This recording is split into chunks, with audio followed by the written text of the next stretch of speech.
Nuevamente, entonces, iniciamos el curso o reiniciamos la tarea de hoy día de esta clase. Bienvenida, Adi. Zulin también. Ah, no, Zulin ha estado desde temprano, ¿no? Buenas noches, Bueno, pastor. Sí, solo que ahora me parece que no están todos. A ver, ¿quién falta? Falta Julio. Julio salió. No está. ¿Alguien más ha salido? A Wilson también. Ya. Tres, cuatro, cinco, seis, siete, ocho hay. Falta Julio y alguien más creo que falta. Porque éramos 12 y ahorita hay 10. Bueno, está bien, vamos a continuar. Antes de continuar, quiero manejar este material que, a ver, vamos a sacar este material aquí. Ujú.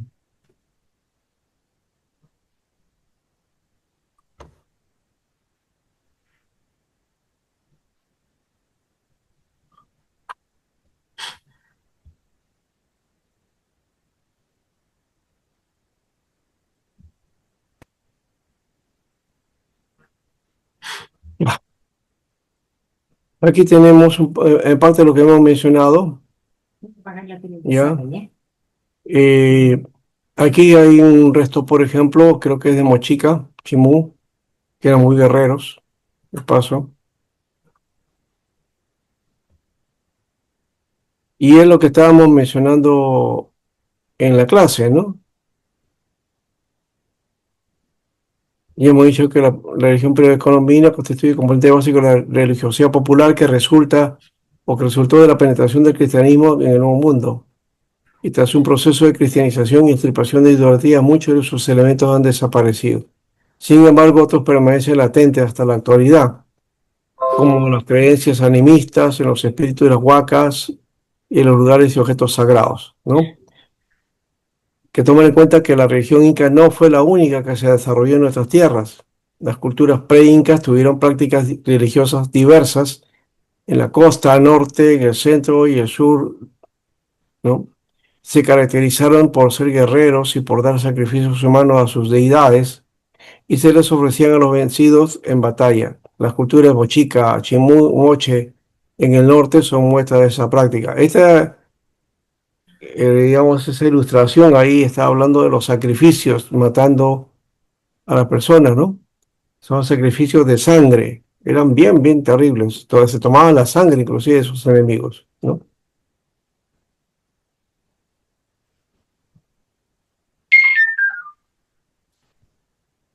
Ahora, la religión del Imperio Incaico tuvo características de las religiones de los pueblos sometidos, o sea, como parte de lo que había en esto lo capturó el imperio también y el énfasis que hacía en el dios Inti, ¿no? En su particular idea sobre Dios, ¿no? Eran ellos un estado o una fuerza cohesiva a nivel de la población del imperio y de todos los demás pueblos a los cuales se había sometido, ¿no? Esto ya lo hemos visto también, dijimos que los cronistas nos dan la idea, describen las creencias, actitudes de los indígenas, atribuyendo el paso de Cristo por estas tierras a enseñanzas del diablo en cuanto a que encontraron rasgos de enseñanza o personajes semejantes a, o una semejanza de los cristianos, ¿no? Esto del mito de Incarri, que eso es posterior, viene que ver con el Pachacútec, ¿no? Y que ha sido explorado por Franklin Peace, ¿no? Y esto sí no lo hemos visto, las religiones autóctonas están despiertas en nuestro mundo andino con mezcla de catolicismo. La mitología andina, el mundo místico y mágico andino, que presenta en su cosmovisión religiosa la religión andina eminentemente animista, y que tiene en la naturaleza su fuerza, la fuerza telúrica, ligados a la tierra. Y ese es el sentido del culto a la Pachamama, ¿no? El mundo andino está muy pegado a la tierra, ¿no? Bueno, ese concepto de pegado a la tierra también es un concepto dentro de las culturas paganas, pero también de las culturas antiguas, ¿no? Eh, Ellos miraban el mundo y como estaban relacionados con la naturaleza les daba los frutos y entonces ellos contribuían dando el sacrificio de los primeros frutos a la tierra, ¿no? Ujú. Eso lo conocemos con Pachamama acá, pero también se daba en otras culturas y se creaban tótems o imágenes o figuras o, ¿no? Ídolos para adorar, especialmente en el sentido de la fructificación, ¿no? O sea, culto a ¿cómo le podemos llamar? A la fertilidad. Ahí está, el culto a la fertilidad, porque de ahí viene el mundo pagano. Es la diferencia que hay en el mundo andino. No se hacía culto a la fertilidad, se hacía culto a la tierra, agradeciendo por los frutos que daba, ¿no? ¿Ya? Entonces, en el mundo pagano era la fertilidad, ¿no? De ahí viene, por ejemplo, que en algunos clanes antiguos, los primeros formas de culto tienen que ver con la adoración al falo. El falo venía a ser el miembro masculino, ¿no? Entonces, a eso se adoraba, o sea, era una parte de de la adoración. Pero también más adelante aparece el asunto de la intervención de la mujer también como parte también de esa fertilidad, ¿no? Y por eso aparecen sacerdotisas, ¿ya? Y también el culto sagrado o algo parecido a eso, ¿no? Eh, y las primogenituras y toda esa figura, ¿no? Entonces, eso está dentro del mundo pagano antiguo. Aquí no se daba eso, sí se daban sacrificios en el mundo de las poblaciones pre-incas que ofrecían a sus dioses a los derrotados, ¿no? O sea, a ellos que habían capturado y los ofrecían, ¿no? Como agradecimiento a la victoria que habían tenido sobre ellos.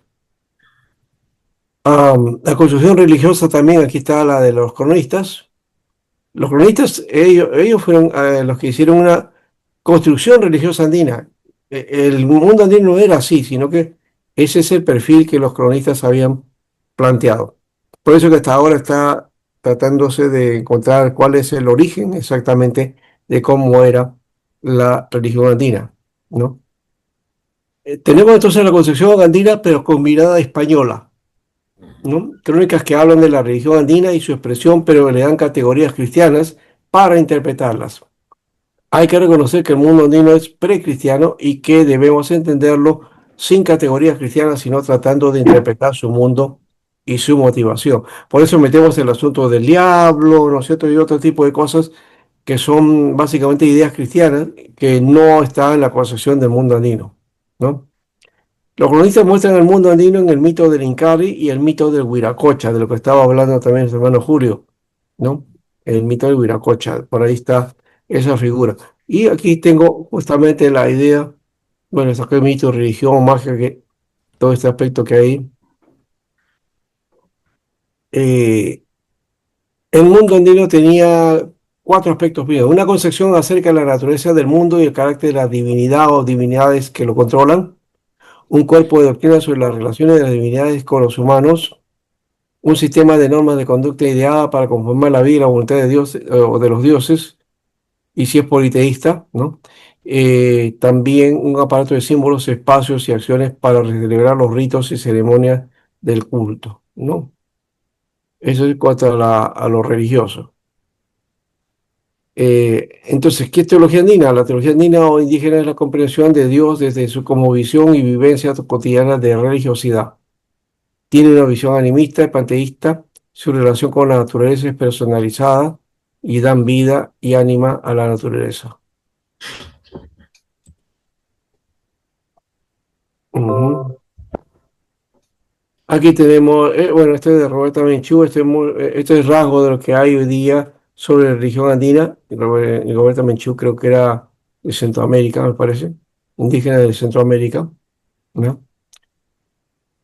Y habla de la Abya Yala, la tierra habitada, ¿no? que la figura que dicen que nuestros antepasados y padres siempre han sabido promover la diversidad. Si la vida les daba un regalo, ellos lo convertían en muchos regalos. Y aquí están los elementos de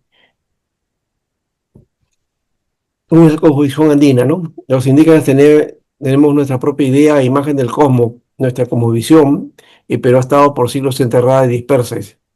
Ahora lo podemos expresar. Eso porque ha surgido con los años esa énfasis de lo que se llama las religiones nativas, ¿no? ¿No? Las religiones nacionales, ¿no? Eso de las culturas antiguas. Eso ha ido acaparando mucho el espacio y también espacios públicos, ¿no? Con respecto a los derechos, ¿no es cierto? Derechos humanos y todo eso. Ya.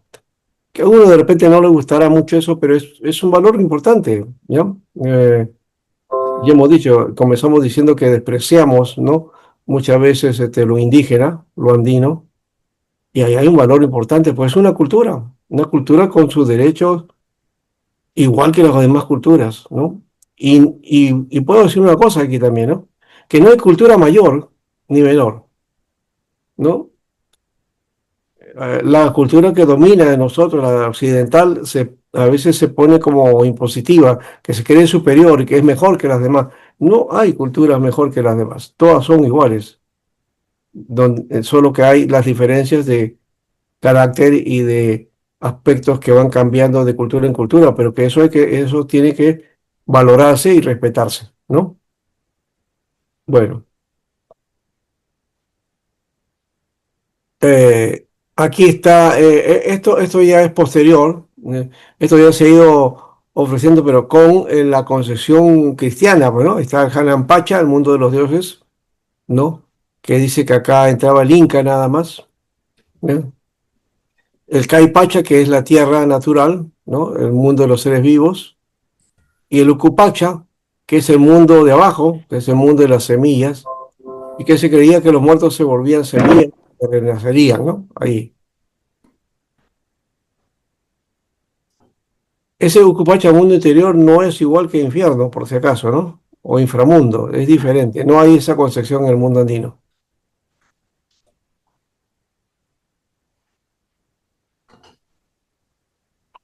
Y aquí está el concepto teológico andino, es la forma de ver la religiosidad andina de parte de los conquistadores españoles. El Tahuantinsuyo conservó el concepto de Dios viviente, lo conocieron en experiencias concretas y con sus nombres en su idioma, como Contiki Huiracocha, principio hacedor de todo. Con, Dios del reino de Quito, en Ecuador, hacedor del cielo y la tierra, y Pachacama, hacedor del universo, creador de todo lo que existe en el cielo y la tierra.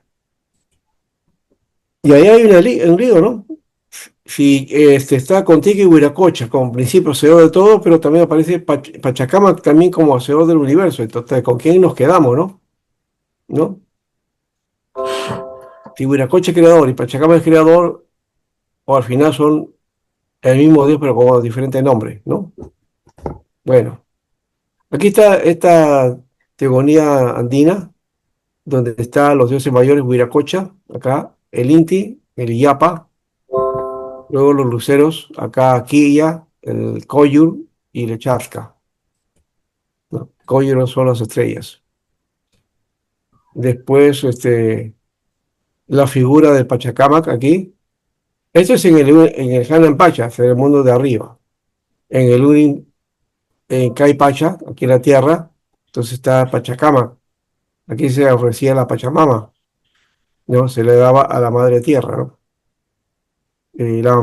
También a la Mamasara, madre del maíz, y también a la Mamacocha, madre de las aguas, Claro, ¿no? También se le ofrecía claro, su lugar, ¿no? claro, Y en el Ucupacha, en un trabajo estaban los huacas, ¿no? Los huacas, las huacas, el catiquil, ¿no? Los oráculos, Carwincho, que es el dios del fuego, Wari, el dios gigante de la guerra, y Amaru, la serpiente mitológica, ¿no? Bien. Por ahí está dividido entonces la figura de estos mezclados entre religión andina claro. y región del imperio. Este es el gran mapa que tenemos ahí del Tahuantinsuyo, ¿no? Era una extensión así de largo desde Colombia, de arriba, hasta Maule, el río en Chile llamado Maule. Eso ya no es nuestro, ¿no? Nuestro es solamente ahora este espacio de aquí.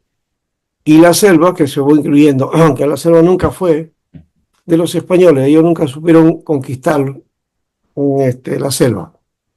Con las justas descubrieron el Amazonas, ¿no? Y nada más. Bueno, ahí tenemos esto. Vamos a terminar esta parte y vamos a continuar. Y solamente quería para complementar la idea de la primera parte. ¿Ya? Bien, ahora sí, vamos a...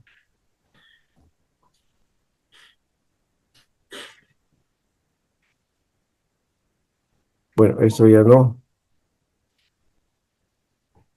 ¿Dónde se ha metido nuestra... Acá está.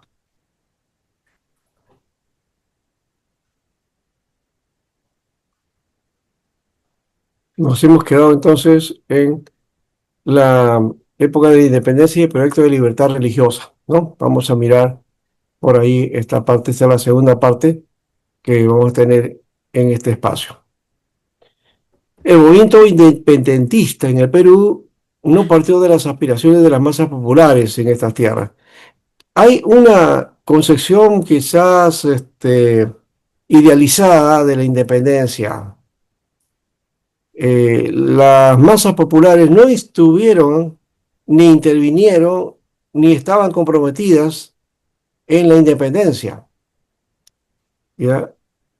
Eh, Quienes estuvieron metidos aquí fueron los criollos. ¿Y quién eran los criollos? Eran los hijos de españoles, pero nacidos aquí en estas tierras, ¿no? A eso le llaman criollos, que básicamente eran españoles, ¿ya? Eran españoles, solo que el español peninsular, es decir, de España, de allá de Europa, quería ser superior al español que había nacido aquí en esta tierra, ¿no? ¿No? Ya de ahí estaban haciendo una distinción entre ellos también. Y el criollo, pues, también eh, negaba pues al indígena, ¿no? Así que el indígena no participó, ni los mestizos, ni nada, en esta lucha independentista. No, no, no fue así. No, no, no estuvieron, ¿no? Quizás por ahí puede haber habido algunos, sí, pero no, no ha sido influencia, ¿no? Entonces, había necesidad de consolidar la independencia del resto de América y el movimiento encontró no solamente la reacción del clero conservador, que de paso también había en esa época, el clero conservador y el clero progresista,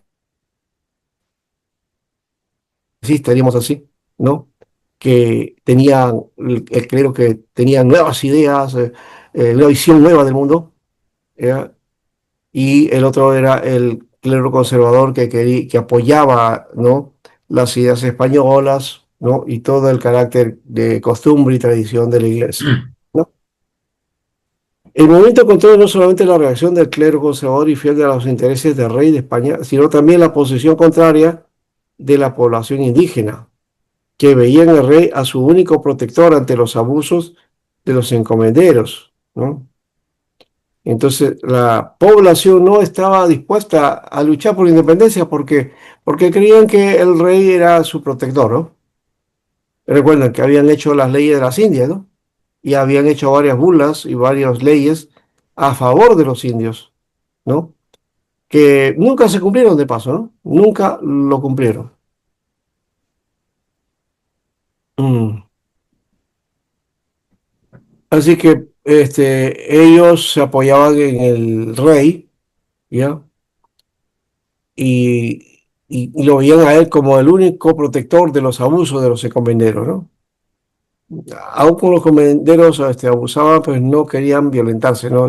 Fueron pocos los que sí lograron hacer rebelión, como el caso de Tupac Amaru, ¿no? Que ese sí fue una rebelión de los indígenas.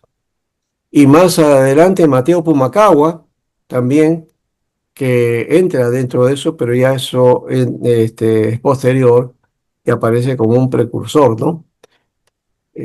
Curioso, porque en el caso de Mateo Pumacahua, él fue en principio enemigo, él fue el que toma en un momento, asalta a Tupac Amaru, ¿no? Lo entrega, ¿no? Pues sí que la historia, algo de eso hay. Y luego el mismo Mateo Pumacahua se involucra, ¿no? En las luchas indígenas, ¿no? Esos fueron los únicos movimientos que vamos a encontrar de reacción indígena, ¿no? Y lo de Atahualpa fue mucho anterior a 1821, ¿no? Eso fue 1700 y tanto.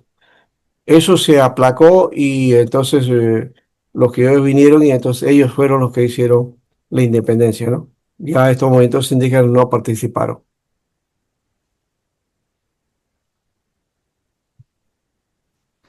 Por otro lado, San Martín no encontró en el Perú una ideología independentista global. No, no había esa idea. Estaba dividido. Habíamos dicho que había unos que estaban contentos con que los españoles estuvieran. Y es más, hasta Ujú. ahora hay la idea que no deberíamos habernos desprendido de los españoles. Los españoles deberían estar con nosotros ahora. Esas ideas colonialistas todavía están presentes. Hace poco no lo he escuchado, ¿no? De que el país está así, ¿por qué? Porque no hemos sabido hacer país, nosotros no sabemos gobernar, y entonces necesitamos de una nación extranjera que sí nos pueda administrar a nosotros y a los bienes, porque no tenemos la capacidad. Y entonces, que vengan los españoles, ¿no? Yo he escuchado ahí, desde España, líderes de acá, hablar ese tipo de cosas, ¿no? Todavía esa tendencia colonialista existe. Qué pena, ¿no? Qué pena que en pleno siglo XXI estamos pensando de esa manera. Pero en fin, así está la vida. Ay, ay, ay. Eh, los que abogaban por la independencia del dominio de España eran los criollos o españoles nacidos en las colonias. Ellos fueron los que querían liberarse de los españoles, ¿no? ¿Ya? Y, y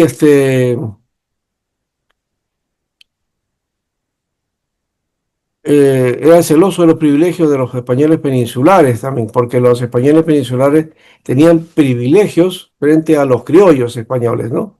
¿No?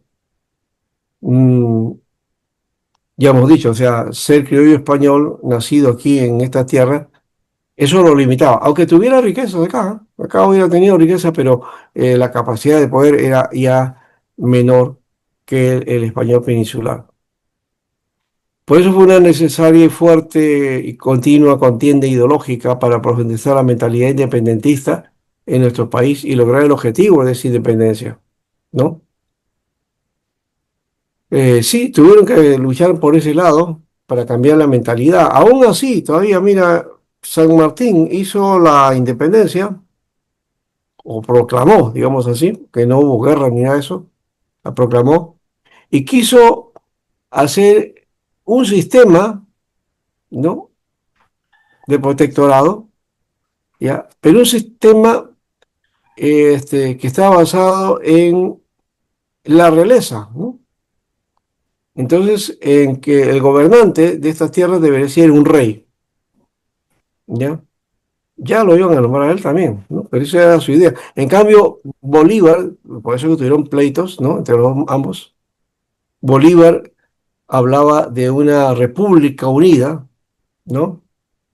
Y de una Latinoamérica o Colombia, ¿no? De ahí aparece el proyecto de la Gran Colombia, ¿no?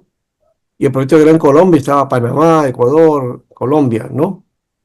Y hasta Banco Planetario de Perú también y todo eso. O sea, la Gran Colombia, que de paso ese nombre debería ser el nombre del continente, Colombia, y no América, ¿no?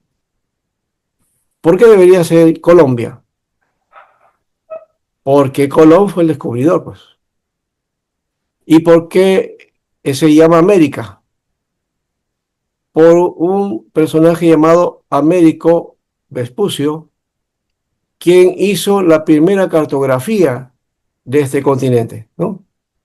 Entonces hizo un mapa de todo el continente y eso le valió para llamar entonces a este continente América, ¿no?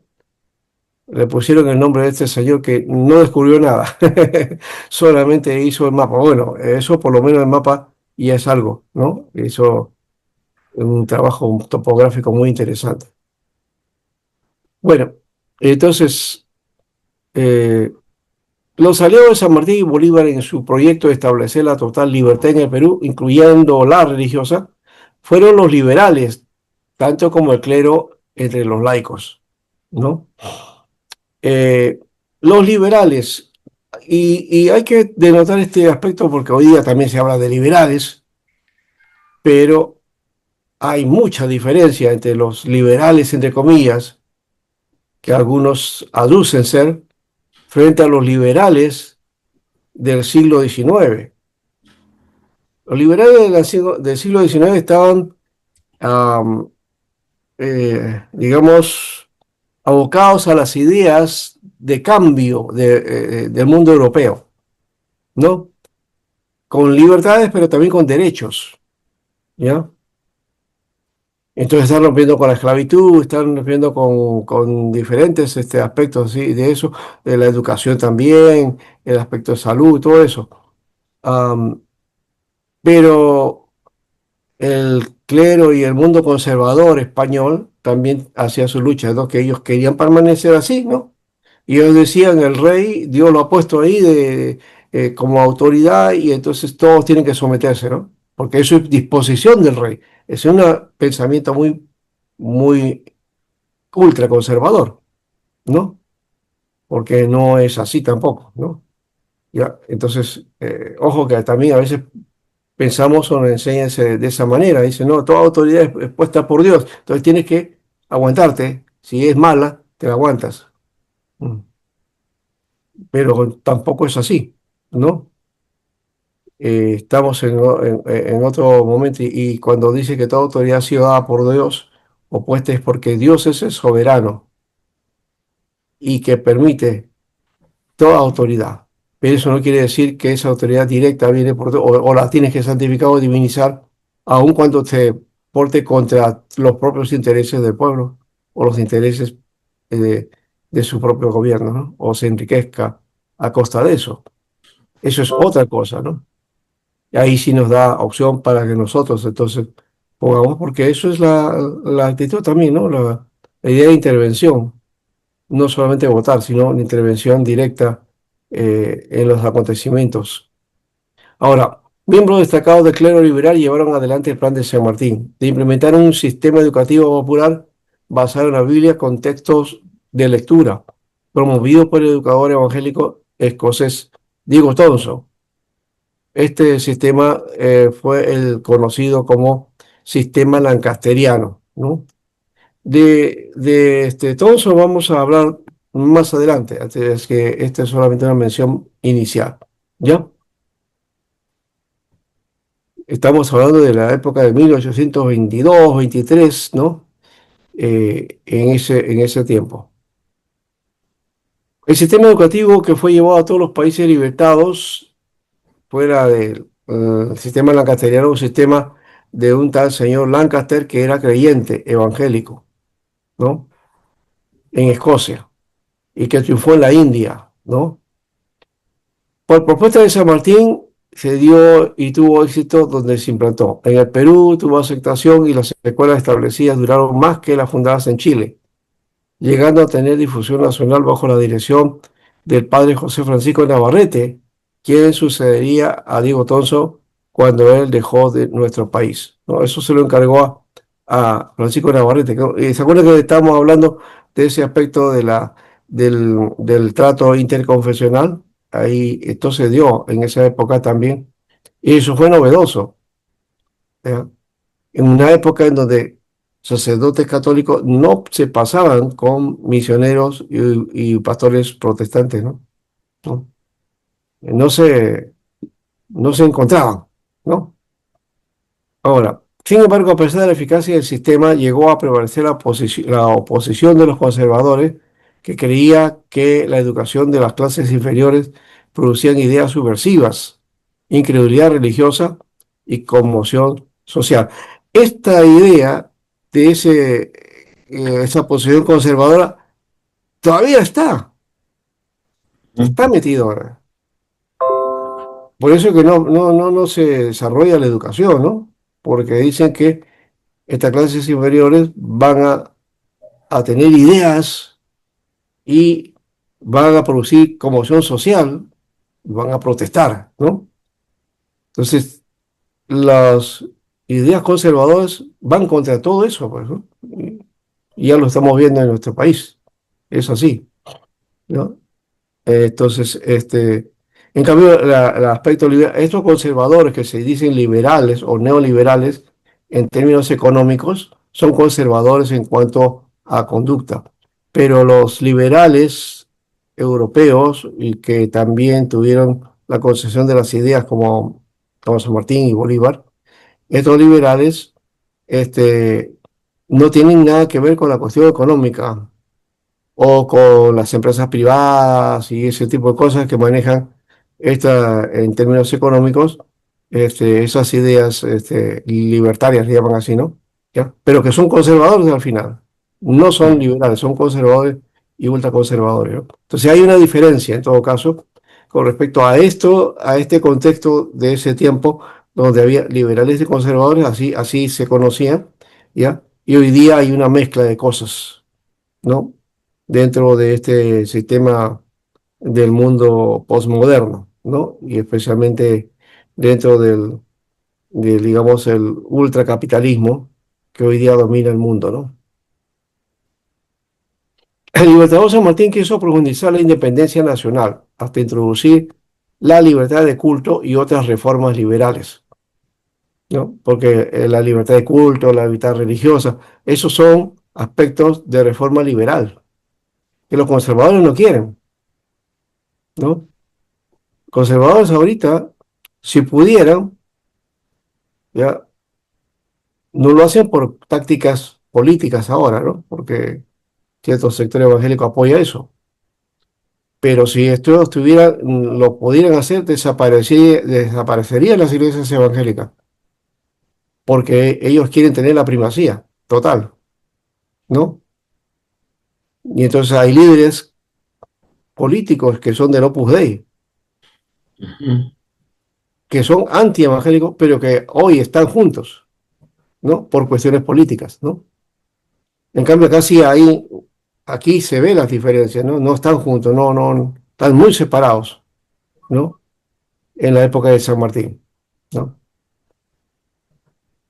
Así que no logró tener la aprobación del Congreso peruano, ¿no?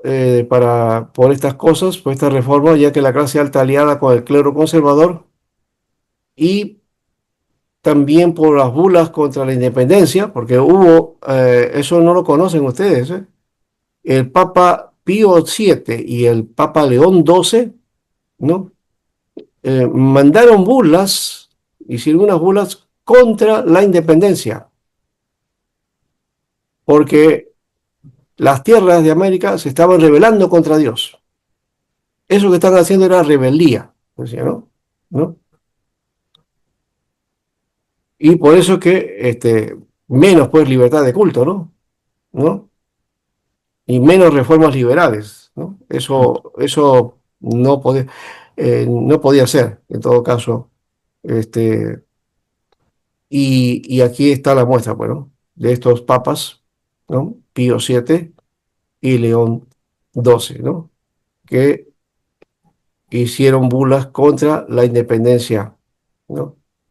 Se comportaron o tuvieron actitud contraria a la independencia de estas tierras, ¿no? Y aquí está el comienzo de la obra evangélica, pero no sé, aquí vamos a un poco a detener esta parte. No sé si quiere alguno hacer un comentario sobre esto que hemos mencionado, ¿no? De esta parte. A ver.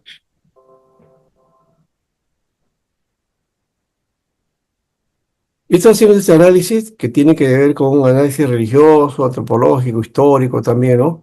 ¿Ya? Y político en alguna manera también. Porque están intercalados todos, ¿no? Hablar solamente de lo religioso sin ver el contexto de la época sería absurdo y también no estaríamos haciendo lo correcto, ¿no?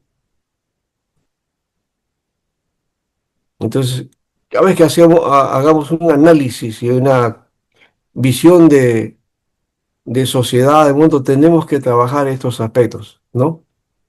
Y ver más allá de la postura que alguno pueda tener, sea en lo religioso o sea en lo político o en cualquier otra concepción o filosofía. Hay que tomar en cuenta los hechos y tratando de ser lo más prácticos y reales también, ¿no? Porque no siempre, a veces nos gana nuestro punto de vista y ahí es donde este, nos volvemos, digamos, nos volvemos parcializados, ¿no? No miramos con una visión más abierta y clara de lo que está sucediendo, o lo que sucedió en esa época, pero también lo que sucede hoy, ¿no? ¿No? Hay que conocer en todo caso las categorías y conceptos que se manejan dentro de la sociedad para que entonces de ese modo tener el análisis correcto, ¿no?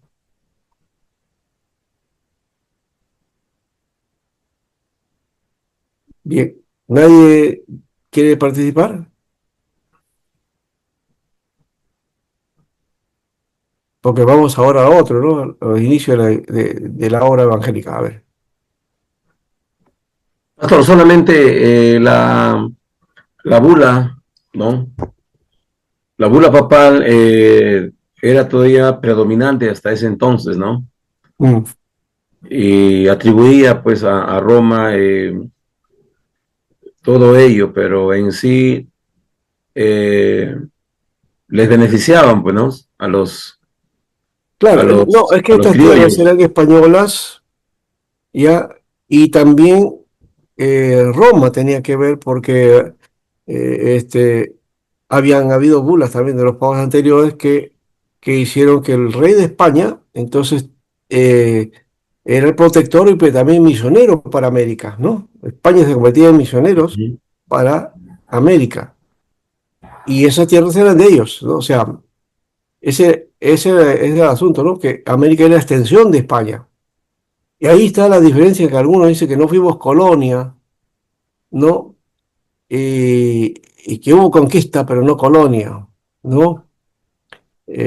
Porque la colonización implica exterminio. Y dice que acá no hubo exterminio. Bueno, no, Exterminio hubo en el norte, ¿no? Los europeos que fueron a Estados Unidos y ahí arrasaron con todos los indígenas, ¿no?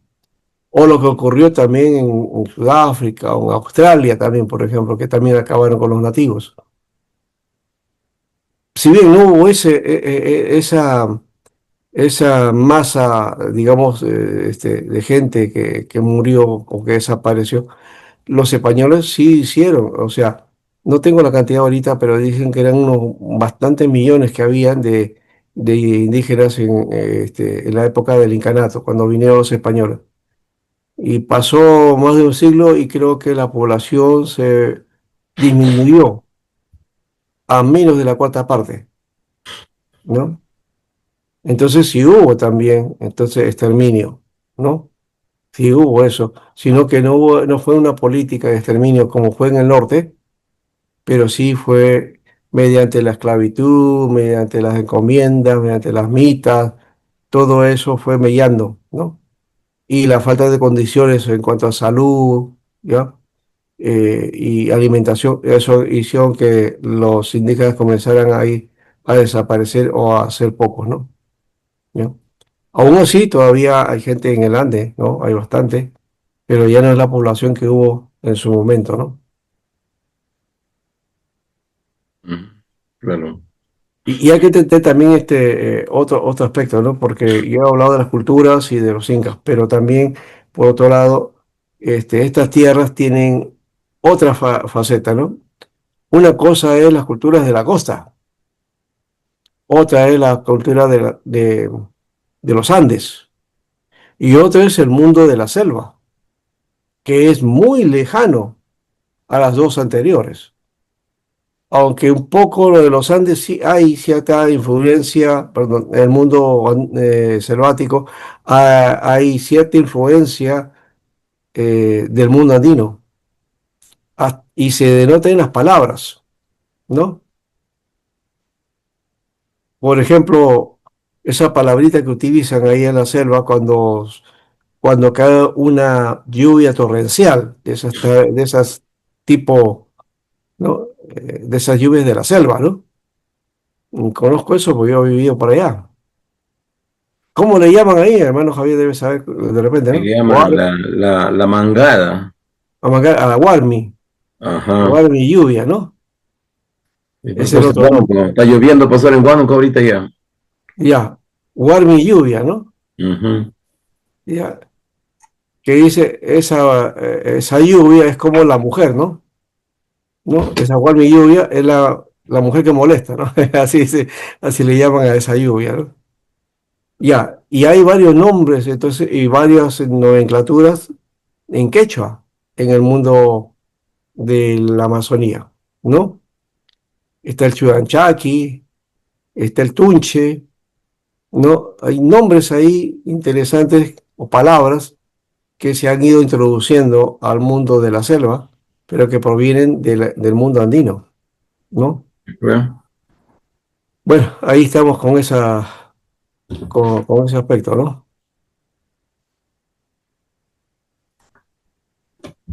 Entonces, esa es otra división también, o otra forma de ver ese mundo, ¿no? Los tres, básicamente esas tres regiones divididas así, aunque según Pulgar Vidal son 8 regiones naturales, ¿no? Geográficamente se ha dividido en tres, ¿no? Ya. Y hay que entender eso, mundo también, porque una cosa es la selva de la Madre de Dios, por ejemplo, y diferente a la selva de Loreto, o la parte de la selva de Tarapoto, ¿no? De San Martín, ¿no? Tiene sus propias características, ¿no? Las que son más cercanas creo que es Tingomaría, Pucallpa, Iquitos y Urimaguas, ¿no? Más o menos por ahí están estas. En cambio, de la otra Amazonía sería Tarapoto, Moyobamba, Rioja, Amazonas, ¿no? Toda esa parte que corresponde, que antes sí era también Loreto, ¿no? Loreto era bastante grande, ha ido desmembrándose y creando inicialmente departamentos, ¿no? Hoy día se llaman regiones, ¿no? Que ahí también ese sistema de regiones me parece que quebró, ha fallado, ha convulsionado en el Perú. La idea de crear regiones era crear regiones para afianzar, digamos, el desarrollo de estas regiones. Y se crearon, creo, 8 nada más, ¿ya? Pero cada departamento comenzó a reclamar lo suyo y ahora lo que antiguamente eran departamentos se llaman regiones. Quedamos en nada, solamente en cambio de nombre, ¿no? Departamentos eran antes, regiones ahora, ¿no? Bueno, en fin, ese es otro aspecto. Vamos al comienzo de la obra evangélica entonces, ¿está bien? ¿O quieren alguna otra cosa con respecto a esto? Solamente tenemos 15 minutos. Vamos a trabajar esta parte inicialmente y lo vamos a continuar la próxima semana, ¿ya? Aquí encontramos a Diego Thompson. Bueno, deberíamos poner a Mateo Salado, ya que mencionaron anteriormente eso, a Mateo Salado, pero Mateo Salado propiamente no hizo misión, ¿no? Él estuvo en una época donde la colonia era el dominio español y el dominio católico, donde hacer eso pues era poner en peligro tu vida, ¿no? Imagínense ustedes vivir en un mundo así, ¿no? Creyentes, evangélicos, dedicados, reformados, y los demás no eran, y tú, y tus creencias y tus ideas están proscritas y están también sentenciadas y son mostradas como delitos. ¿Cómo podrías vivir? ¿Cómo podríamos vivir en un mundo así? A ver, ¿qué dicen ustedes? De alguna manera nosotros vivimos en un mundo en libertad, ¿no? Podemos confesar nuestra fe y todo, no hay ningún problema. Pero un mundo donde este, si tú dices que eres creyente o predicas o hablas del Señor, entonces eso se convierte en subversivo, ¿ya? Y te puede acusar y mandarte a juicio, ¿no? Te viene la policía y te lleva preso por practicar una religión que no era oficial. ¿Te imaginas ese mundo? Difícil, ¿no? Ese es el mundo que tuvo Mateo Salado, ¿no? Por eso, y otra cosa, que hace poco nomás, eso fue en el siglo XX, por el 1920, 1930, por ahí, hace 100 años, los primeros misioneros que vinieron, ya de corte pentecostal la mayoría, sufrieron persecución, sufrieron apedreamiento y algunos de ellos murieron en esas turbas que atacaron a los misioneros. La población entera salía, no los quería, ¿no? Porque estaban asusados por el párroco o el cura del local, ¿no? Del lugar. Esa es otra figura también, ¿no? ¿Ves? Hoy día ya no te tiran piedras por ser creyente, ¿no? Ya no. Y tampoco, digamos, la autoridad, ¿no? La autoridad en la ciudad, en el país, pues no dice nada de eso, ¿no? No dice nada de eso. Es lo que ocurría en esa época. Como protegía solamente a la Iglesia Católica, a los evangélicos no los protegía, ¿no? ¿No? Pero por ahí todavía hay algunos detalles, ¿no? Que hay en algunos colegios, por ejemplo, en colegios públicos, ¿ya?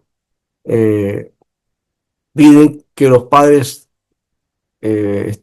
extiendan o presenten el certificado de bautismo del niño para que puedan entrar al colegio, ¿no?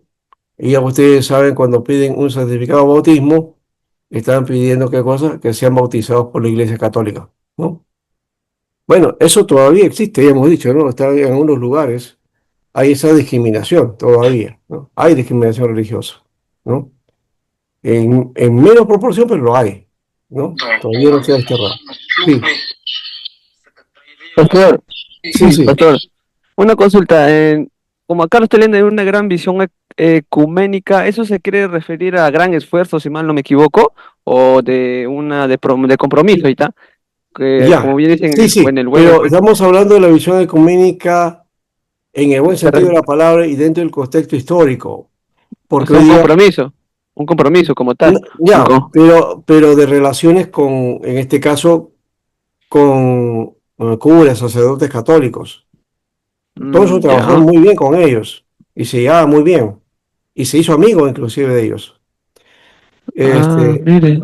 el ecumenismo, de paso, que es desterrado por el mundo evangélico o despreciado por el mundo evangélico, hay de paso, el evangélico conservador tiene sus puntos de vista que son muchas veces extremos y no entiende ideas. Cuando le dices algo y tratas de que explicar y no se puede. ¿Por qué? Porque hay concepciones que ellos tienen como punto de vista y los demás están equivocados. Según ellos, todos los demás están equivocados y ellos sí tienen la razón.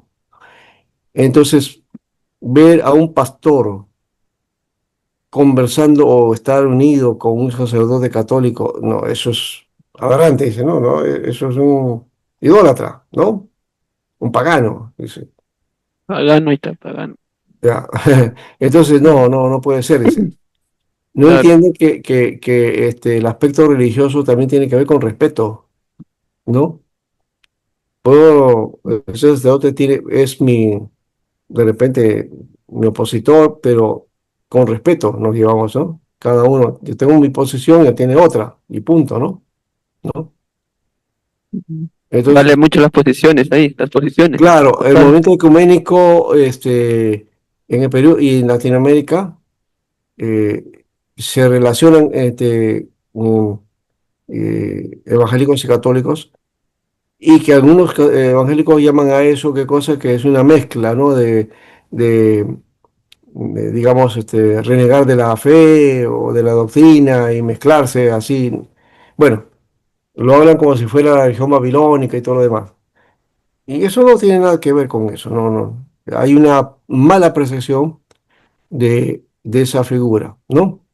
Como en Mm, otros temas también, ¿no? Hay varias este, percepciones que tiene y que predica, pero que no son verdades, ¿no? En el fondo estamos tratando de defender cosas que no son y que son de pretexto para defender una posición, ¿no? Eso no es muy bueno, que digamos, ¿no? Entonces, mm, la visión ecuménica es que Thompson era un educador, básicamente, y vio en Navarrete también que estaba en esa visión de educación, y por qué no trabajar juntos, y sobre todo porque el sistema lancasteriano tenía de base la Biblia. claro. Entonces, en eso estaban Biblia. ellos en acuerdo, ¿no? A eso se Ya. le llama visión ecuménica, Sí, más o menos, claro. ¿ya? Ah, ya. Que no Ya, había ok. ningún problema con ese sentido, ¿ya?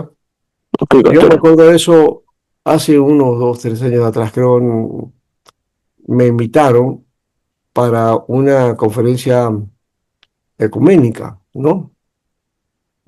Yo no hice lo posible para escaparme. Ok.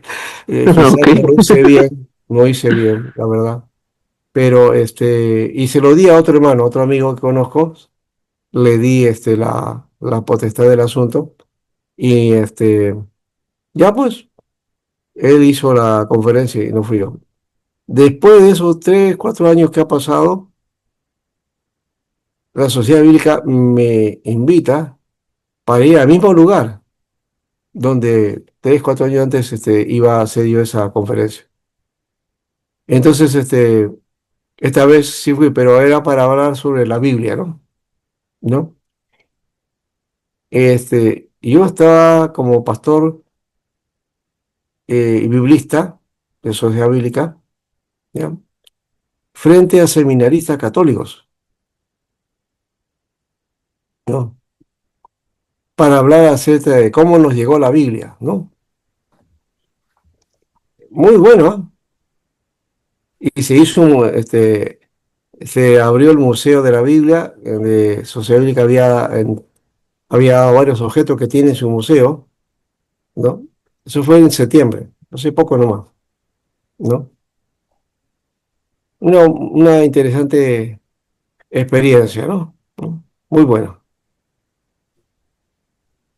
Bueno, entonces, eh, Thompson fue un avanzado para su tiempo y abanderado de la educación en América Latina. Muy poco estudiado, muy poco analizado y tampoco promocionado o promovido por nosotros, ¿no? Fue un personaje sobresaliente dentro de la misionología por su vocación educadora y su entrega para dar a conocer las escrituras, que lo pone como uno de los misioneros modelos, ¿no? Que usó la educación para eso, ¿no? Pastor bautista escocés que se reconoce como precursor de las misiones protestantes en América Latina, ¿no? En 1818, a solicitud personal de la Sociedad Bíblica Británica y extranjera, lo enviaron de Inglaterra a Argentina a distribuir escritura, o sea, fue como colportor. Convencido del poder de la palabra de Dios, gestionó con las autoridades de Buenos Aires para adoptar el novedoso sistema lancasteriano en educación y tenía como fin establecer escuelas normales y escuelas populares bajo el sistema de enseñanza mutua diseñado en Inglaterra por Joseph Lancaster, de cuyo apellido deriva el apelativo de Lancasterianas. Esas fueron las escuelas que fundaron, ¿no?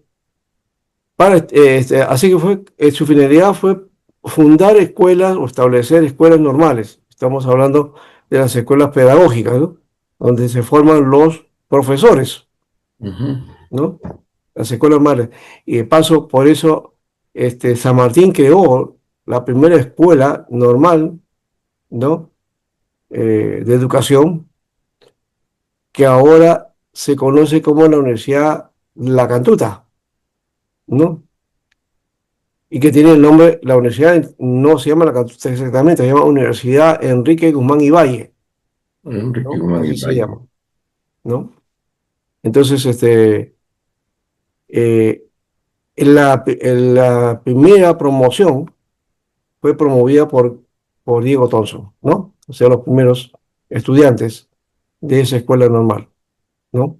Y luego se creó las escuelas del sistema lancasteriano también, o sea, con estos profesores preparados para enseñar este sistema lancasteriano que promovía también tutores, ¿no? Le llamaban tutores a qué? A que los alumnos más destacados, los que sobresalían en las clases, ellos se encargaban después de, digamos, de los grupos de estudio, ¿no? Ellos intervenían con los profesores, ligados a los profesores, ellos entonces estaban como guías de sus compañeros de estudio, ¿no? En eso consistía el sistema y también en proponer lecturas de la Biblia, ¿no? Como base para los estudios.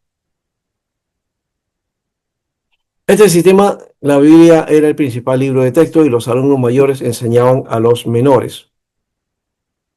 El gobierno argentino no solamente aprobó el plan, sino que nombró a Thompson como director general de las escuelas de la ciudad.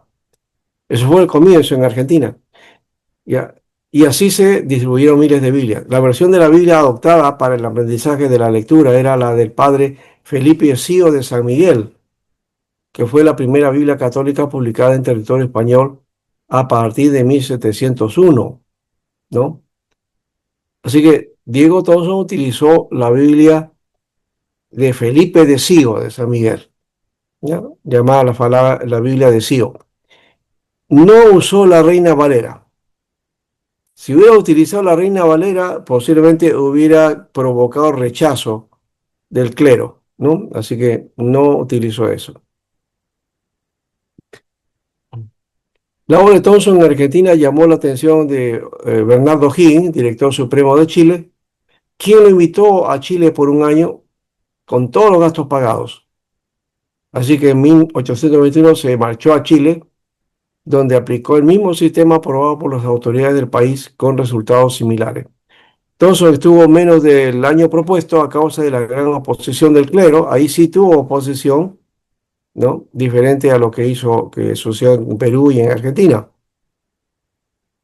Sus actividades en Argentina y Chile llamaron la atención del Libertador San Martín, que lo invitó para organizar la educación pública en el Perú.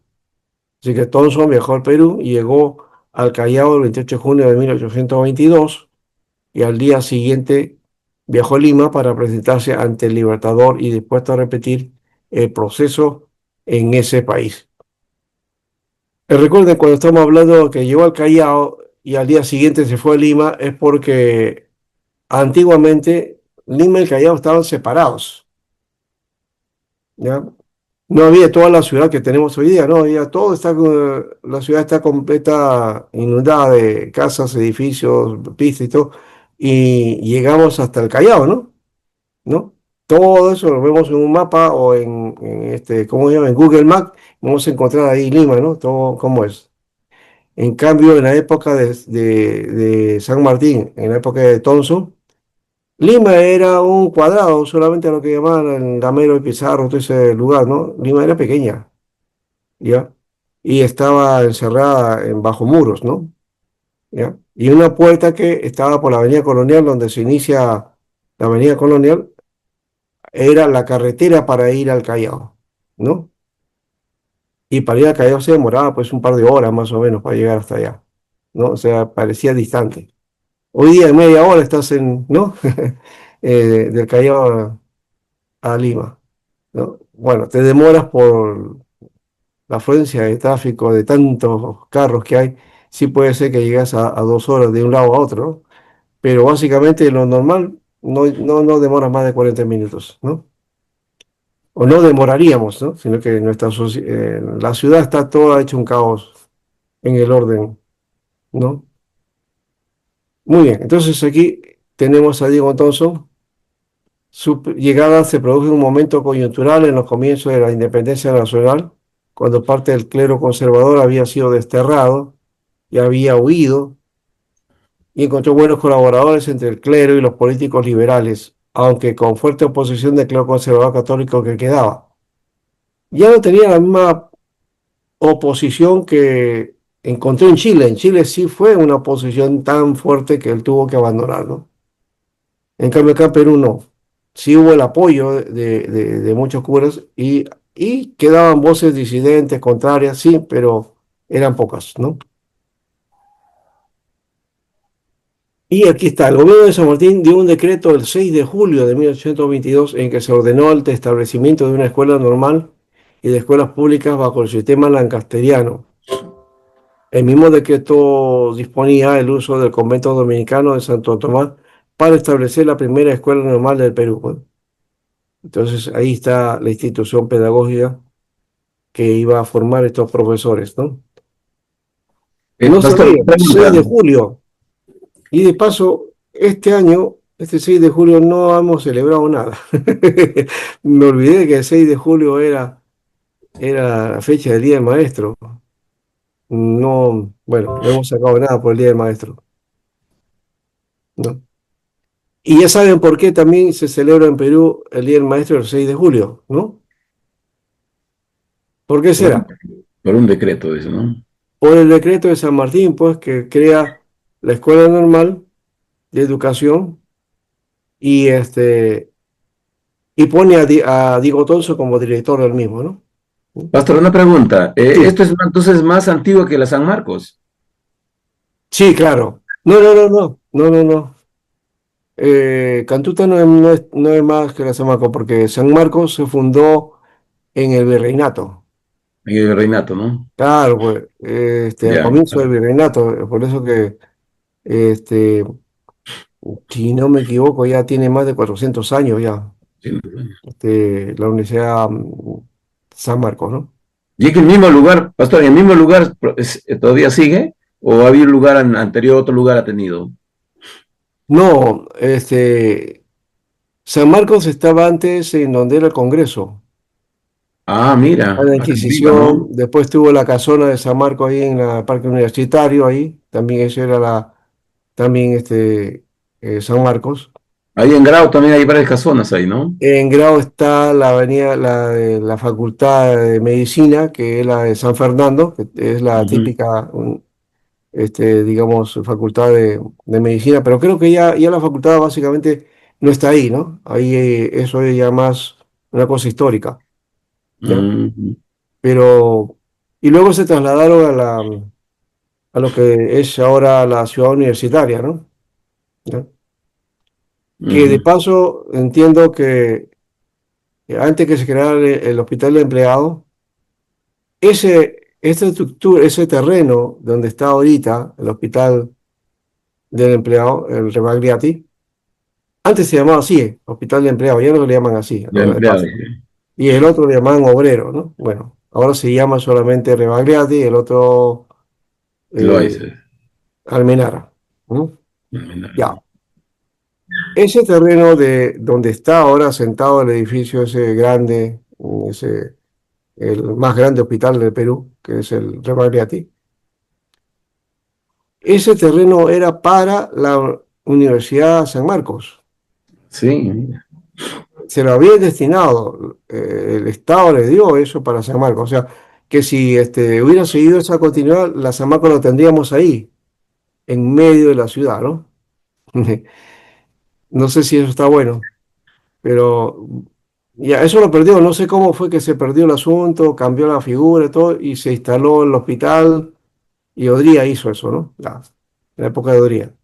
Y más bien a San Marcos se le dio las huacas, pues, que estaban ahí por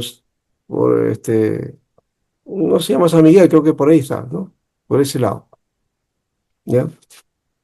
Y había todo un conjunto de huacas y en una zona la ponen la ciudad universitaria. Y construyen un estadio también, ¿no? Un estadio que es de la universidad y que no se explota, que es un gran estadio. Ese estadio era para 100.000 personas, es el estadio más grande que hay en el Perú. ahora más grande que el Maracaná, porque el Maracaná antes era de 200.000, lo han reducido a 60.000. No sé por qué, pero ahora ya no quieren estadios tan grandes, ¿no? O sea, los reducen a una cantidad promedio, 60.000, 70.000 y nada más, ¿no? Pero ya de 100.000, 200.000, no, no hay. Pero antiguamente Maracaná era 200.000. Bueno, este estadio a lleno total llegaría a 100.000, ¿no? Pero no se utiliza, bueno, se usa para conciertos, para otras cosas, ¿no? Bueno, ahí estamos. Ya, pues. Sí. La escuela normal se abrió oficialmente el 19 de septiembre de 1822, pero al día siguiente San Martín abandonó Lima en forma definitiva y durante varios meses no se pudieron iniciar las clases. Al comenzar la clase fue con un grupo de 12 estudiantes reunidos por el sacerdote José Francisco Navarrete. Más adelante el grupo creció a 100, ¿no? De 12 a 100. Tras la llegada del libertador Simón Bolívar, el 1 de septiembre de 1823, Thompson se entrevistó con él. Bolívar tenía el mismo criterio de San Martín y le brindó a Thompson su apoyo incondicional. Lamentablemente, el 18 de febrero de 1824, las tropas reales entraron en Lima, tomaron control y Thompson decidió quedarse y seguir adelante con la escuela normal. Se entrevistó con el general español y la fuerza española no le pusieron trabas, ¿no? Y después de estos acontecimientos viene un periodo muy difícil para todo el programa educativo que se había implementado. El Estado peruano carecía de recursos como para apoyar la labor de las escuelas y pagar el salario de Thompson. Tal era el problema económico que intervino el padre Navarrete y organizó un comité de padres de familia para que entre todos pagaran el sueldo a Thompson, ¿no? Y Thompson se vio obligado a salir de Perú, ya no había la forma de seguir. Se fue el 5 de septiembre de 1824. Se despidió de sus amigos que, según expresa en sus cartas, eran mayormente sacerdotes, ¿no? Bueno, él se fue, vamos a dejarlo ahí. Él se fue después a Colombia, estuvo en México, en otros lugares, en Centroamérica, por ahí estuvo él, y siempre haciendo la extensión del sistema educativo lancasteriano, ¿no? Muy bien, entonces con esta parte terminamos, vamos a la próxima semana a continuar, ahí quedamos con Diego Thompson, ¿no? Y si quieren, bueno, les voy a dar un trabajito para que se entretengan en esto, ¿no? Busquen en internet a Diego Thompson, ¿ya? Ahí van a Ya, encontrar de repente este Instituto Pedagógico, pero pongan ahí Diego Thompson, ¿no? El misionero Diego Thompson, y van a encontrar las biografías de él. Entonces, hagan el extracto de esos trabajos que pueden estar por ahí, ¿ya? Muy bien, ese es el trabajo que van a realizar para la próxima semana, ¿ya? Gracias. No hay más que decir por esta clase. gracias. Gracias, hermano. Bueno, esperamos Gracias, tener muchas gracias. una ruta Bendiciones, también nos muy vemos. buena en toda esta parte de la historia de la iglesia. Sí, pastor, muy Dios les buena. bendiga, hermanos. Bendiciones, nos vemos. Sí, qué bueno verte. Bendiciones. Abrazos. Saludos al esposo. Gracias, pastor. Le mando Pastor saludos. también. Saludo al novio.